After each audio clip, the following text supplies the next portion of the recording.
Boa noite, meus irmãos. Estamos aí nessa série, e curioso que nós iniciamos essa série num domingo com Santa Ceia, e vamos terminar hoje, se Deus permitir, num domingo com Santa Ceia também, ao redor da mesa. É uma série que nos fez refletir bastante sobre o significado dessa experiência de estarmos assentados ao redor da mesa, sobre dois aspectos. Nós vimos no Salmo 128, que uma das maiores bênçãos que a gente pode ter na nossa família, na nossa casa. A palavra de Deus nos diz no Salmo: feliz é o homem, bem-aventurado. Aí ele vai falar da sua família, seus filhos ao redor da mesa.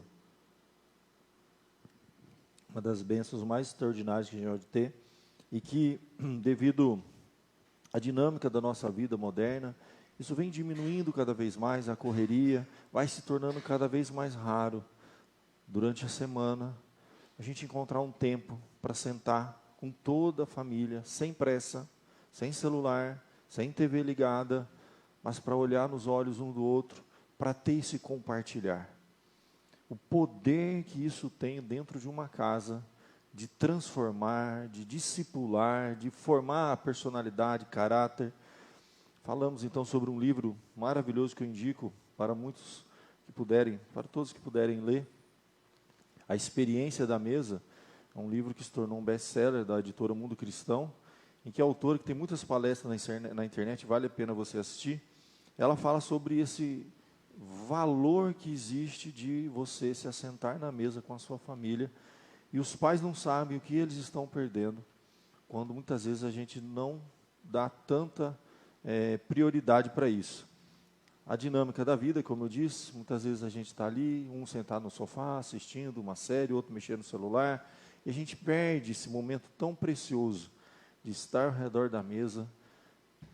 Isso traz unidade, isso traz reconciliação, isso fortalece a fé, e é tão extraordinário que até o mundo vem fazendo pesquisa sobre isso, e há estatísticas e estudos bem interessantes, que jovens que cresceram, com essa experiência da mesa na família, a taxa de criminalidade, por incrível que pareça, a formação do caráter, diminui de jovens que tiveram essa experiência. A probabilidade dele se afastar por caminhos tortuosos é muito menor. E a fé, a nossa fé espiritual, ela é transferida, meus queridos, num dos momentos mais importantes. Eu me lembro que eu tive uma fase que eu até sinto falta de não fazer mais isso. A gente fazia um tipo de um café com graça. Acordava tarde, sabe aquele sábado que todo mundo acorda tarde, aí você prepara aquela mesa farta, com bastante coisa, guloseima, que a criançada gosta, para eles ficarem lá, sabe, atrair, com uma formiga mesmo, E aí você vai tomar aquele café, mas com intenção, tem que ser um café intencional. Ali você começa a falar sobre muitas coisas que você não teve tempo durante a semana, porque todo mundo correu, um está fazendo um cursinho, o outro não teve tempo para isso, para aquilo, o trabalho, o pai ou a mãe não conseguiu vir para o almoço ou para o jantar aquela semana, mas tem que ter um momento na semana. Que oportunidade você tem? Numa dessas você pode fazer uma leitura, fazer uma oração, compartilhar o que aconteceu na semana, quais foram os problemas que o filho está passando lá na escola, com os amiguinhos. Quanta coisa pode acontecer numa experiência da mesa. E eu quero resgatar isso e enfatizar e trabalhar com os irmãos para que vocês restaurem isso. Claro que tem aquela mesa do domingo gostoso, que vem a familiada toda, isso é bom, mas estou falando que família nuclear é pai, mãe, filhos. Aquele momento de unidade, de perdão, de restauração, que surge ao redor da mesa. É importantíssimo. Quem não acompanha as outras mensagens, eu sugiro que assista, temos 2 mensagens gravadas e editadas nos nossos canais no YouTube. E isso foi transferido para uma grande mesa, nossa mesa espiritual. Aqui nós temos, então, uma extensão. A gente fala que é a família estendida. E aí começamos o domingo, na série, falando sobre a Santa Ceia. E a gente viu na palavra de Deus como que o nosso Senhor Jesus usava a experiência da mesa, o se assentar ao redor da mesa, como um dos momentos mais importantes, com os seus discípulos, para transmitir vida, discipulado, quanta salvação de alma ocorreu ao redor de uma mesa, conversão, transformação, sempre ao redor da mesa. A palavra de Deus diz que Jesus se assentava com as pessoas mais improváveis, até mesmo com publicanos e pecadores. E por isso foi muitas vezes criticado, mas ele evangelizava se assentar na mesa. Porque a experiência de assentar e comer, cear junto, é uma intimidade tão profunda, é dividir a vida, meus irmãos. E a gente comentou que o casal tem intimidade no quarto, mas é na mesa que a gente desnuda a alma. É na mesa que muitos casamentos precisam ser restaurados, porque é no diálogo, é na conversa, é num tipo de intimidade que envolve emoção, envolve espiritualidade, não apenas físico. Falta isso muitas vezes. E a gente viu que na espiritualidade Jesus usava esse momento extraordinário. Foi nesse momento que aquela mulher veio por trás de Jesus, enquanto ele estava sentado à mesa, lavou os pés com lágrimas, enxugou com seus cabelos, experiências maravilhosas. Jesus era até criticado por isso, mas ele usava o momento para trazer comunhão, restauração. E a Santa Ceia é uma grande mesa que é posta, você tem que imaginar isso. É claro, por uma questão até de dinâmica nossa, fica difícil isso. Mas se a gente for pensar, a Santa Ceia seria uma grande mesa, em que todos nós vamos nos assentar na mesa. Vimos ao longo dos domingos que para se assentar nessa mesa, a gente tem que se preparar, a gente tem que trabalhar o nosso coração. Você sabe que nem a sua oração sobe, nem a sua oferta é aceita se você não estiver em paz com o irmão. A Bíblia diz, por exemplo, se o marido não tratar bem a sua esposa, suas orações serão impedidas. Ele tem que resolver isso. A Bíblia diz que se você tiver algo contra o teu irmão, que se você for apresentar a sua oferta, deixa de lado, vai lá, acerta. Então, a comunhão nossa, comunidade, comunitária, né, coletivo, ela é muito importante. E todos os encontros da igreja primitiva, a igreja do passado, todo domingo tinha Santa Ceia. E eles literalmente se assentavam na mesa mesmo. E é aquele momento que nós temos que olhar uns nos olhos dos outros e entender que para vivermos numa igreja, nós precisamos aprender o quê? A perdoar e pedir perdão. A tolerar as fraquezas e as falhas uns dos outros. É um momento também de terapia espiritual. É terapêutico. De cura da alma, de perdão, de restauração. Então, quando a gente tem a Santa Ceia aqui, olha que coisa importante. É o momento que você tem para pensar em alguém dentro da comunidade que você não tem tido uma boa comunhão, que você teve algum atrito, que um dia alguém falou, viu, não cumprimentou, não, discordou de um ponto, e isso é praticamente impossível não acontecer dentro de um convívio em comunidade. E uma igreja que vive. Porque você pode ter experiências religiosas de grandes multidões. Aí não esquece isso. Ninguém conhece ninguém. Você entra e sai. Meu irmão, se a nossa igreja chegar num ponto, crescer demais, a gente para, vamos plantar outro. Prefiro ter 2, 3 igrejas na cidade com 200, 300 membros do que uma igreja gigante que você não tem comunhão com aquela igreja. Você não sabe quem são todos que estão ali. Então, é necessário esse momento. E aqui é um momento de restauração, um momento de cura de alma, é um momento que nós vamos aprender a perdoar e nos perdoar ao redor da mesa. É comunhão comunitária. Santa Ceia é para isso, gente. Examine-se, pois, o homem, come e beba. Um exame pessoal. Como é que está a sua vida de comunhão com o seu Deus e com os irmãos? Existe um aspecto horizontal da igreja, não tem como a gente tirar isso, gente. Eu sei que a gente vai para uma igreja porque a gente vai lá para adorar a Deus, mas não tem essa. A gente tem que ter um bom convívio com os irmãos, a gente tem que aprender a conviver, a lidar, a amadurecer. Então, tudo isso a gente viu nas 2 primeiras mensagens. Só que a gente focou muito na questão comunitária, e hoje eu queria focar que existe algo individual. E é interessante que isso serve tanto lá para casa, eu vou falar sobre isso, como aqui para a comunidade também. Existe um aspecto pessoal.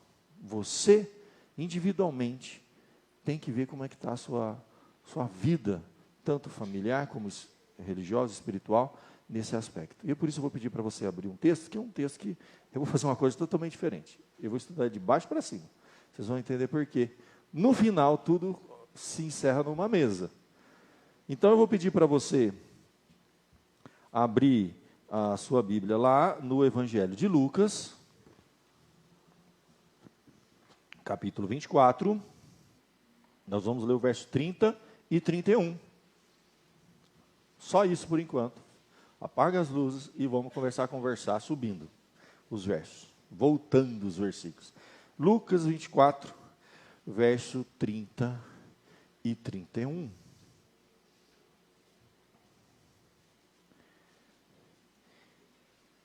E aconteceu que, quando estavam à mesa, tomando ele o pão, abençoou-o e, tendo partido, lhes deu.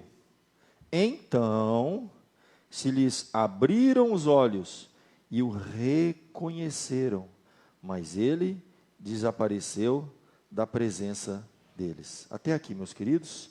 Lucas 24, versos 30 e 31. Aconteceu que estavam à mesa, tomando ele o pão, abençoou, tendo partido, lhes deu, abriram-se os olhos e o reconheceram. Até aqui. Vamos então pedir a bênção e a direção de Deus para a nossa mensagem. Fiz uma introdução do que a gente já vinha falando nos 2 últimos domingos e vamos encerrar hoje essa série ao redor da mesa. Ó Pai, nós te louvamos pela tua igreja, pelo teu povo que aqui está, ó Deus, mais uma vez, ao redor de uma mesa, a mesa da comunhão.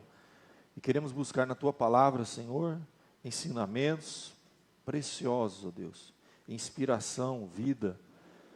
Ajuda-nos, ó Pai. Tu sabes o que cada coração necessita. Tu sabes da necessidade de cada alma, Senhor.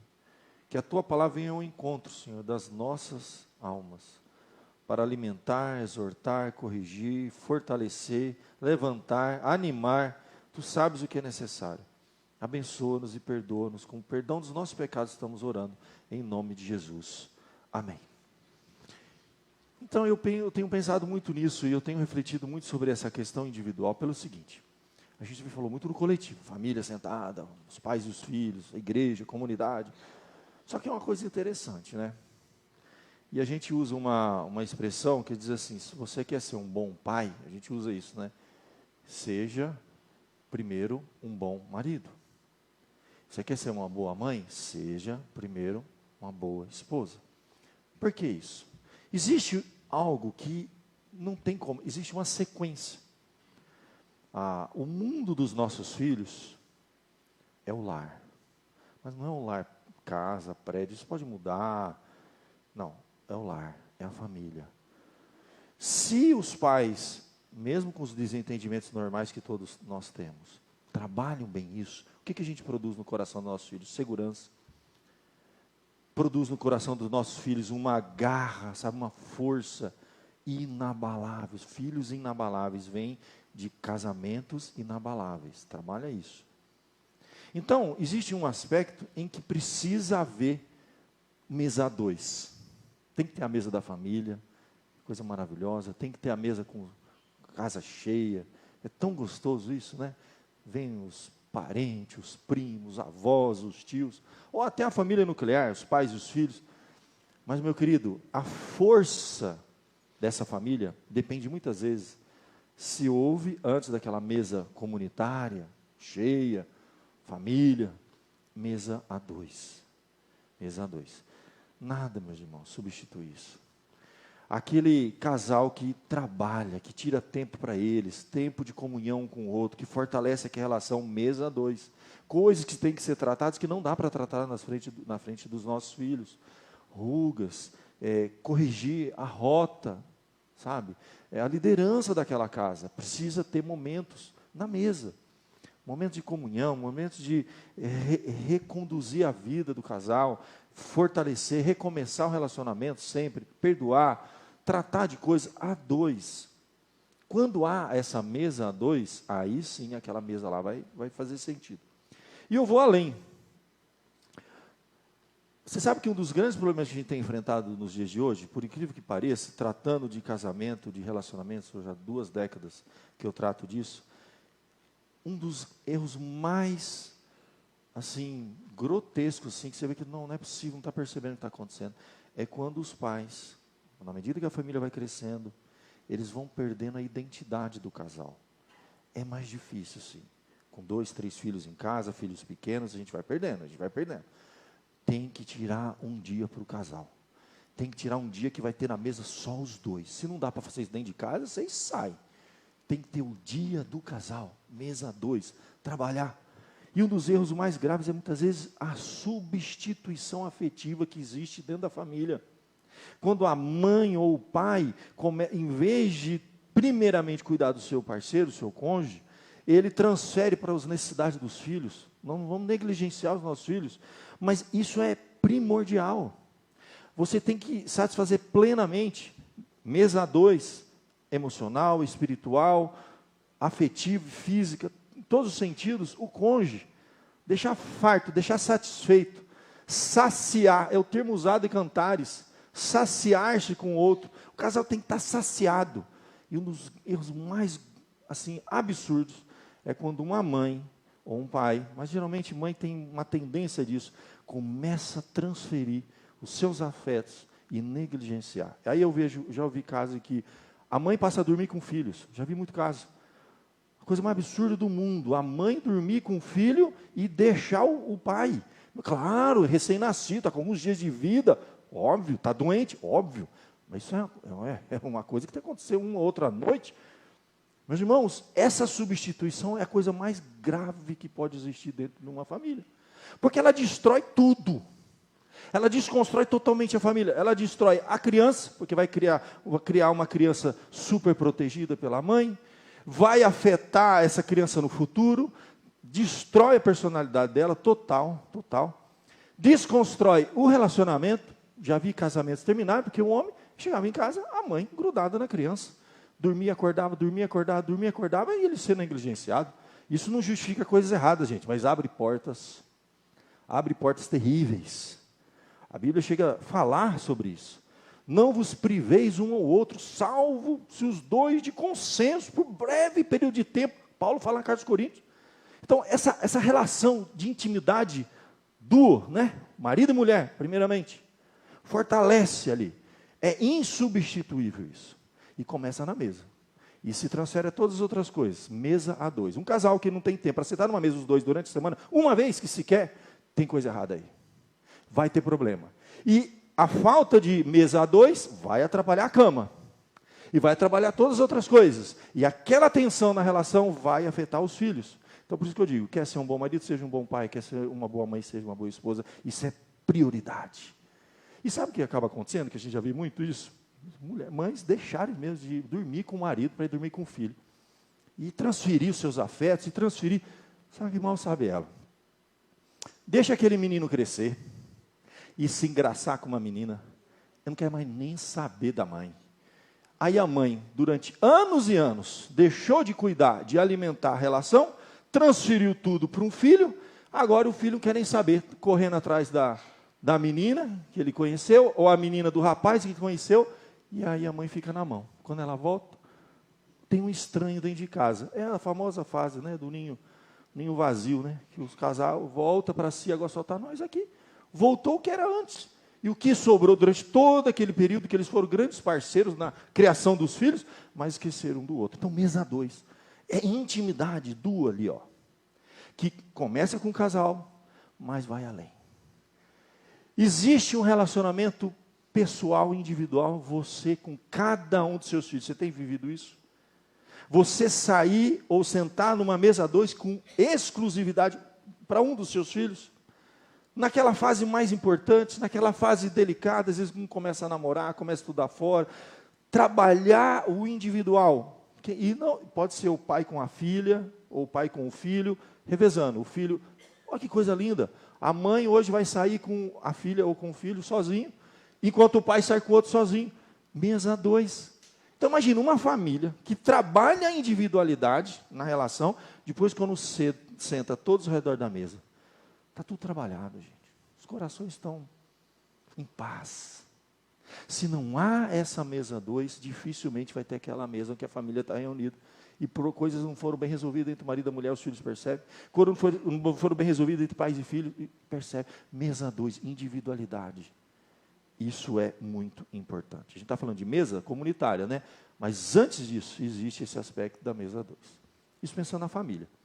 Nossa série não é focada nisso, que a gente trabalha mais em breve aí uma série só para casais, para família. Mas transfere, porque a gente começou a série falando sobre família e transfere para a mesa comunitária aqui da igreja, né? Transfere isso para a igreja. Aí tem dois aspectos. Existe um aspecto individual, você e Deus. Se não houver vida sua, individual, com Deus, não vai ter vida espiritual também na comunidade. Isso é muito importante, gente. Só vai fazer sentido você sentar na mesa com os irmãos se você já sentou em mesa a dois com Deus. Individualidade. Então, eu acho lindo esse texto que eu li. Por quê? Porque esse texto mostra duas pessoas que estavam desanimadas, afastadas da fé, um texto que já preguei várias vezes, os discípulos no caminho de Emaús, frustrados com muitas coisas que eles tinham expectativa, que criaram expectativa, né? Achavam que Cristo seria aquele, queria fazer acontecer e nada aconteceu. Jesus é morto na sexta, sábado, domingo eles continuaram em Jerusalém. Se você for fazendo uma leitura, né, retrocedendo a esse evento, a Bíblia vai mostrar claramente que eles estavam com os olhos, uma das coisas mais importantes que a gente vê aqui, com os olhos fechados, porque depois eles vão ser abertos. E é interessante. A Bíblia diz que Jesus se aproxima daqueles dois, enquanto caminhavam, já era um domingo, Jesus tinha ressuscitado, eles não sabiam, eles caminhavam de Jerusalém para Emaús, desanimados, tristes. A Bíblia usa uma palavra muito forte, a palavra grega melancolia, uma tristeza profunda, sem esperança, vazios, abandonaram a igreja. Se não há vida a dois, mesa a dois com Deus, não há sentido de viver na comunidade. Eles não tinham força, eles não tinham nada para vir para cá, para oferecer, para compartilhar, para dividir. Eles abandonaram a vida comunitária, abandonaram o grupo dos discípulos, se desconectaram, aquela história da brasa, né, que sai do grupo e começa a esfriar mesmo. E eles estavam literalmente esfriando cada vez mais. As conversas eram as piores possíveis. Um alimentava a tristeza para o outro. Um transferia a sua tristeza e nenhum dos dois tinha força para sair daquela situação. Faltava a mesa dois para salvar aquele pequeno, aquela dupla de amigos que caminhavam de Emaús para Jerusalém tristes. E a palavra de Deus diz que Jesus se aproxima deles e pergunta: por que estáis tristes? O que vocês estão discutindo? O que vocês estão falando? E a Bíblia diz que eles pararam. Jesus chega e fala: o que vos preocupa? E de que ides tratando à medida que caminhais? Verso de número 17. E a Bíblia diz que eles pararam entristecidos. Uma coisa irônica acontece, eles chegam a chamar a atenção de Jesus. Olha, você é o único que não sabe o que aconteceu em Jerusalém? Jesus ali. E a Bíblia diz que eles não viram, seus olhos estavam como que fechados. E a compreensão que nós temos aqui é olhos do entendimento, gente. Tem inúmeras passagens na Bíblia que falam sobre isso. E com a primeira passagem na Bíblia que fala sobre olhos do entendimento, a Bíblia diz que Adão e Eva estavam também espiritualmente, foram afetados com a queda. E a Bíblia fala a mudança da perspectiva de compreensão das coisas, em entendimento. No contexto de abrir os olhos ali, e perceberam que estavam nus, não no sentido de que eles passaram a ter mais entendimento, pelo contrário, eles deixaram de ter um entendimento espiritual das coisas, e passaram a ver as coisas num nível simplesmente carnal, humano, horizontal, perceberam que estavam nus, nem isso eles tinham percebido, foi um problema de entendimento. Aqui a Bíblia diz que Jesus se aproxima de duas pessoas que estavam tristes, afastadas da igreja, afastadas da comunhão, da comunidade, se distanciando cada vez mais. E eles estavam realmente frustrados, decepcionados. Eles chegam a dizer para o próprio Jesus: ora, nós esperávamos que fosse Ele que havia de redimir Israel, mas depois de tudo isso, já é o terceiro dia que essas coisas sucederam. E eles começaram a caminhar para Emaús, lamentando, lamuriando, com tristeza no coração, distantes de Deus, e faltava um encontro na mesa. Não ia ser a comunidade, nesse caso, gente. Não era a vida comunitária que ia curar aquela alma. Era individualmente, cada um deles, se assentar na mesa com Jesus e ter comunhão individual. Há coisas, gente, que não vai ser resolvida aqui na igreja. Tem coisa que não vai ser resolvida durante um culto. É a sua vida de intimidade com Deus que vai te dar entendimento. que vai até te capacitar para vir aqui domingo adorar a Deus. O culto está vazio, tem alguma coisa que não está indo bem? Cuidado, às vezes o problema não está em todas as pessoas que estão na igreja, nem no culto, nem na mensagem, nem no louvor, o problema pode estar na gente. O problema não estava na igreja, na comunidade, nem nos fatos, nos eventos da vida. Tudo estava acontecendo de acordo com os propósitos de Deus. O próprio Senhor Jesus, diz a palavra de Deus, diz assim, olha, quando ele se dirige a eles e diz assim, ó, nécios e tardos de coração para crer em tudo que os profetas disseram. E ele começa então por Moisés, discorrendo por todos os profetas, expondo o que a seu respeito estava escrito nas Escrituras. Era um problema de entendimento deles, que impedia eles de terem uma vida sadia comunitária. Se afastaram da igreja, abandonaram a fé. Há pessoas que saem da igreja falando mal da igreja, decepcionados com a igreja, decepcionados com a comunidade, falam mal de um e de outro, fizeram isso, fizeram aquilo. Às vezes decepcionado com Deus. Deus permitiu que acontecesse isso na minha vida, isso, aquilo. A pessoa vai longe, está frustrada, está igualzinho isso aqui. O que falta? Não é a igreja que vai curar esse coração, gente. Faz até mal. É quando a pessoa tenta voltar para a igreja sem ter tratado lá individualmente do problema. Sem ter mesa a dois com o Senhor. E aqui nós vamos ver o que Deus vai fazer. Jesus começa a falar do problema de ser nécio e tardo de coração. É uma palavra muito forte. A palavra nécio é a palavra do grego anoia. Noia é mente. Não tem entendimento. Então, olha que interessante. Jesus está falando assim, vocês são anoia. Eles não têm mente. Eles não estão compreendendo o que está acontecendo. Vocês estão com problema de compreensão das coisas. É falta de entendimento, literalmente falando. Sem entendimento espiritual das coisas, nécios e tardos de coração. Uma outra palavra muito usada na Bíblia também, é o coração endurecido. É falta de entendimento espiritual e tardio em crer. São pessoas que demoram para depositar confiança. Não entende, por isso não creem. Não entende, por isso não crê. Por isso essas duas palavras, nécio e tardo de coração. Nécio e tardo de coração. E Jesus detecta isso neles. São nécios, eles não têm entendimento, são tardios de coração, eles não estão crendo, por isso eles estão frustrados, decepcionados com quem? Com a igreja. Abandonaram a comunidade, foram embora, voltaram para o caminho de Emaús. Abandonaram a igreja. E Jesus começa então a trabalhar na vida desses dois. A palavra que vai ser necessária agora é uma palavra também usada na Bíblia, metanoia, que é mudança, metamorfose, a palavra vem de mudança, né? Mudança da mente. Não é mudança da forma, é mudança da mente. É uma palavra que Paulo vai usar muito na carta aos Romanos, que ele fala, não vos conformeis com esse século, não tomeis a forma. A gente vai passando por um processo de metamorfose, vai se tornando parecido com esse mundo, pensando como esse mundo. Aí fala, mas transformar pela renovação da vossa mente. É outra palavra que ele usa, metanoia.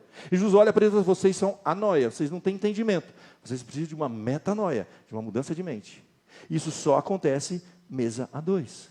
Jesus vai ter toda uma caminhada com eles, falando sobre o Evangelho, até que finalmente tudo vai se concretizar onde?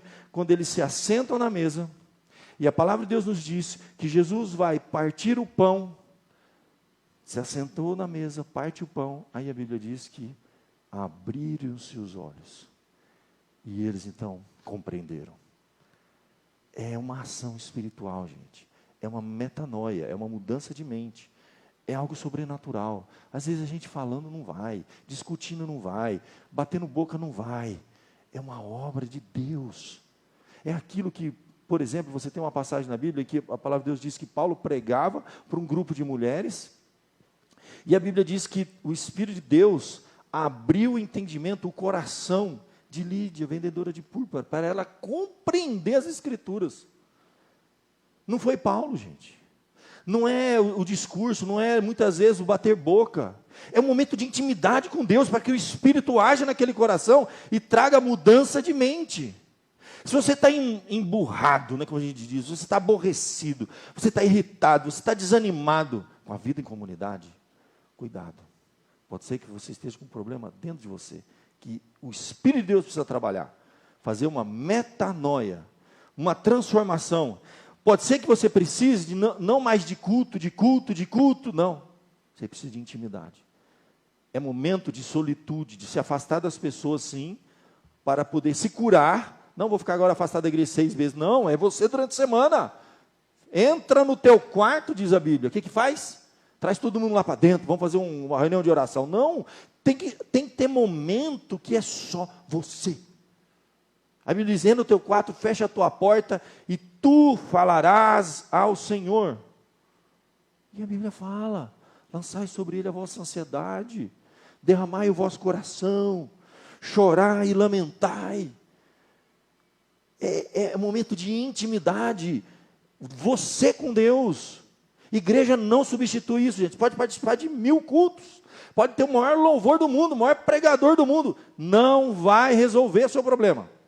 Meus irmãos, era o próprio Jesus pregando para eles, e não resolveu, enquanto não se assentaram na mesa, e houve a experiência da mesa, cura da alma, abriu os olhos, é problema espiritual, gente, e Deus abriu o entendimento, é uma palavra, é um termo técnico na Bíblia que a gente vê, quando o Espírito Santo abre o entendimento da pessoa, vira uma chave lá dentro, ela, nossa, agora compreendo as coisas. O erro necessariamente está na igreja, está num grupo, não. O problema está dentro de mim. Deus precisa tratar dentro de mim. Falta maturidade. É um nécio e tardo de coração. Um coração endurecido. Um coração que precisa ser trabalhado pelo Espírito Santo. A palavra de Deus enfatiza muito sobre isso. E ali, meus queridos, o Espírito Santo trabalha naqueles corações. E a primeira coisa que eles fazem, depois que o coração é curado, o que é? Pessoas que estão com a sua vida comunitária abalada, desanimados com a igreja, afastados da fé. A gente sai da igreja, fala mal da igreja, fala mal do grupo, fala mal de todo mundo, decepcionado com Deus. Quando o Espírito Santo trabalha individualmente nessa vida, a primeira coisa, se for ver o texto sagrado, quando Deus abre os seus olhos, eles reconhecem o Senhor. A Bíblia diz assim que na mesma hora eles se levantaram, voltaram para Jerusalém, onde acharam reunidos os 12, os 11 no caso, e os outros com eles. Primeira coisa que acontece quando a pessoa tem uma cura interior, pessoal, individual com Deus, mudança de mente. Eu preciso voltar para a igreja. Aí sim. Agora faz sentido. Eles abandonaram a igreja. Eles foram embora. O problema estava na igreja. Eles iam ficar afastados, morrer falando mal, amaldiçoando a igreja. Tem gente que está assim. São só os nossos desigrejados. Nunca está bom. Pode mudar de igreja, mudar de igreja, mudar de igreja. Não vai. Precisa tratar lá dentro, do coração, da alma. A Bíblia diz que na mesma hora, no mesmo momento. Lembra que eles fizeram uma viagem longa, passaram o dia inteiro, uma peregrinação, até chegar em Emaús. Chegaram, entraram em casa, sentaram na mesa com Jesus, abriu o entendimento. O que nós estamos fazendo aqui? Isolado da igreja, afastado da igreja. Vamos voltar para Jerusalém. A Bíblia diz que na mesma hora eles voltaram, provavelmente correndo, gente. Devem ter chegado tardão da noite lá, de madrugada ou amanhecendo, não sei. Um caminho longo. A Bíblia diz que eles voltam na mesma hora e acham reunidos quem? A igreja, os 11 e os demais discípulos. A comunidade estava lá reunida. Eles se aproximam da comunidade de novo. Fala assim, gente, o problema era com a gente. O problema não era com vocês, o problema não era com Deus. A gente estava decepcionado com Deus, porque eles vieram lamentando no caminho de Emaús. A gente achava que Jesus ia fazer isso, Jesus ia fazer aquilo, mas não aconteceu nada do que a gente imaginava. É sempre assim, sempre assim. Agora eles voltam e eles começam a dar testemunho. Eles pegam e acham os 12 e dizem assim, os quais diziam, o Senhor ressuscitou e já apareceu a Simão. Então os dois contaram o que lhes acontecera no caminho e como fora por eles reconhecido no partir do pão. Aí eles entenderam tudo. Jesus em nenhum momento abandonou eles. Jesus deu, olha que coisa linda, Jesus deu um momento de exclusividade para esses aqui. 2 pessoas, gente. Imagina Jesus passar uma tarde inteira, os últimos dias de Jesus andando aqui na terra. Ele podia ficar só pregando para a multidão, atingir o máximo número possível de pessoas, fazer mais milagres, fazer alguma coisa. Ele tirar uma tarde inteira para caminhar com 2 que estavam abandonando a igreja. indo embora para Emaús. Jesus ficava uma tarde inteira andando com esses dois, gente. E até a casa deles, sentar na mesa com eles. Percebe? A preocupação na individualidade nossa. Você acha que Deus não está preocupado com você individualmente? Com os anseios do seu coração, com o que acontece dentro de você, porque coisas surgem no nosso coração, no nosso interior, angústias, falta de paz, questionamentos, os nossos conflitos, as nossas crises, vontade muitas vezes que a gente tem de largar tudo, de abandonar tudo, desânimo. Você acha que Deus não está atento aos seus sentimentos, às suas emoções? Só que Ele vai tratar disso de fora para dentro, às vezes, mostrando, olha aqui, a obra que Deus fez, o plano, o propósito, os planos eternos de Deus. Muda o entendimento, vai lá no íntimo desses jovens, e a Bíblia diz que transforma o interior deles, a ponto deles, para tudo, vão voltar para a igreja. Lá é o nosso lugar. É lá que nós temos que servir a Deus. A oração que a gente tem que fazer hoje é: Senhor, sonda o meu coração. Vê se há em mim um caminho mau e guia-me pelo caminho eterno. A vida dessas duas pessoas, numa coisa muito íntima com Deus, é transformada numa sentada de mesa com Jesus. Em poucos minutos, Jesus abre o entendimento. Tudo aquilo que foi sendo transmitido no caminho fez sentido, caiu, né, como escama nos seus olhos, e eles compreenderam. Se levantaram, voltaram para a vida em comunidade. Apesar de todos os erros, todas as falhas, todas as incoerências que a gente encontra dentro de uma igreja, aqui é o nosso lugar. É a família de Deus. E a Bíblia diz que não tem como, gente. Não dá para ter carreira solo. Eu e Deus, e na eternidade a gente se reencontra. Porque quando eu chegar lá, o irmão tal não vai ter aquele problema, o outro também não vai ter aquele, a outra não vai ter aquele. Meu irmão, não é assim. A prova da nossa fé é o seguinte: se eu aguentar viver com esse bando de gente complicada aqui na terra, eu entro no céu. Então vamos juntos se aproximar aqui, curar as feridas uns dos outros. Eu penso em porco e espinho, sabe? Quanto mais perto a gente está, mais dói. Se você está tendo problema com a igreja, é porque você está realmente vivendo a vida em comunidade. Se você não estiver vendo, não vai ter problema. Se você entrar aqui domingo, oi, tchau, acabou. Você vai ter problema onde? Você não serve, você não se consagra, você não se dedica, você não se envolve, você não participa, você não conhece, você não sabe de nada. Se entra, adora a Deus e vai embora. Não é isso, não é igreja. Isso não é igreja, gente. Se uma igreja me permite esse tipo de experiência, tem alguma coisa errada. Enquanto você vem e se envolve, e aí começa a ter dificuldades, ótimo, beleza, você está no lugar certo. É momento da gente crescer, de amadurecer, de a gente aprender a convivência comunitária, deixar o Espírito de Deus trabalhar no nosso coração, e aí sim, meu querido, como aconteceu com esses dois lá no nosso lugar, firmar-se na igreja, no meio do povo de Deus, aprender a conviver com os irmãos, e ser um instrumento aqui.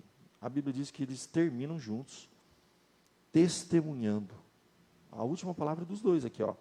E eles então contam o que aconteceu no caminho, a experiência que eles tiveram com Deus, como Deus abriu o entendimento deles, a obra que Deus fez na vida deles. Isso é lindo, isso é maravilhoso. Isso é maturidade, isso é crescimento, gente. É como se um de nós aqui falasse: eu estava desanimado, gente, estava querendo desistir, querendo seguir outro caminho, mas Deus trabalhou no meu coração, estou aqui, sabe? A experiência do perdão, da reconciliação, de se aproximar, de se firmar, de colocar em prática aquelas coisas que muitas vezes nós abandonamos. Domingo passado falamos muito sobre isso, quando a palavra de Deus mostra que Pedro havia abandonado o chamado dele, voltado para a pescaria. Jesus vai lá, faz um último churrasquinho com eles antes de partir desse mundo, brasa preparada, traga os peixes, sentaram junto, e Deus trabalhou no coração deles. Ele trabalhou no coração, Jesus trabalhou no coração de Pedro. Pedro, tu me amas, apacenta as minhas ovelhas. Restauração, gente.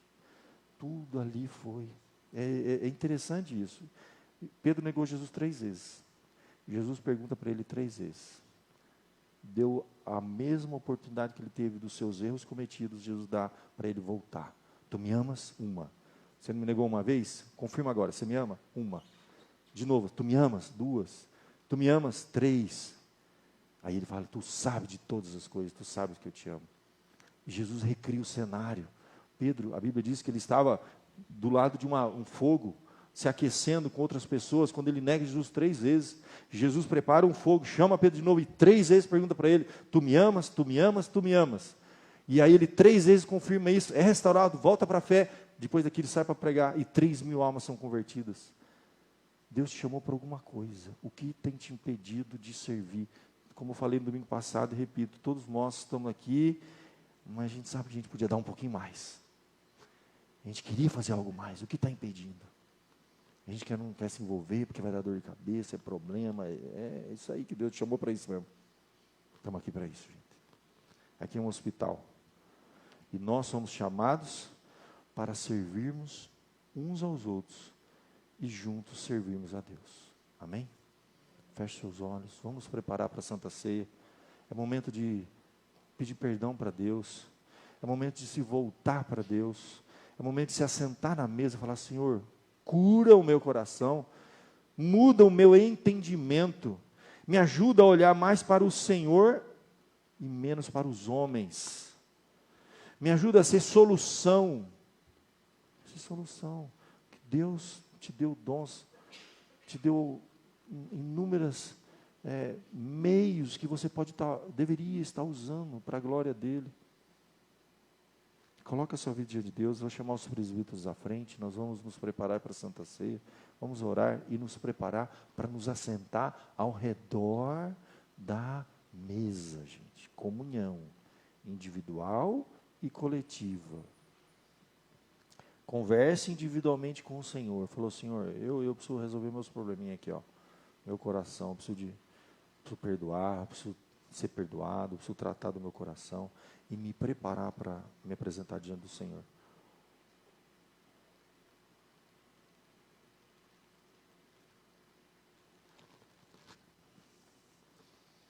Ó Pai amado, nós estamos na Tua presença, Senhor, esta noite, em momento de louvor e adoração, em momento de comunhão, momento para pedir perdão dos nossos pecados, momento, ó Deus, que nós vamos nos aproximar ao redor da mesa, todos,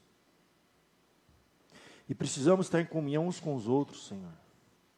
Limpa o nosso coração, tira de nós aquilo que está atrapalhando. Se qualquer um de nós aqui tiver qualquer coisa com um irmão, com uma irmã, cura, Senhor. Não dá para ter comunhão com o Senhor se não nos perdoarmos mutuamente. Se não nos estivermos dispostos a nos servir, a servirmos uns aos outros, não estamos preparados para servir ao Senhor. Sonda, ó Deus, o nosso coração. Vê se em nós algum caminho mau e guia-nos no caminho eterno. Abençoe esta igreja. Abençoe o teu povo. Abençoe esta comunidade, Senhor. Prepara-nos, ó Deus, para esse momento tão importante de nos assentarmos ao redor da mesa, a mesa do Senhor, em comunidade, em comunhão uns com os outros. E assim, finalmente, Senhor, em comunhão com o Senhor. Perdoa-nos, ó Pai, restaura, abençoa, fortalece, ó Deus, a nossa vida, a nossa fé. Dê-nos maturidade, capacita-nos, ó Pai, para viver a vida comunitária, como Tu queres, para a Tua glória.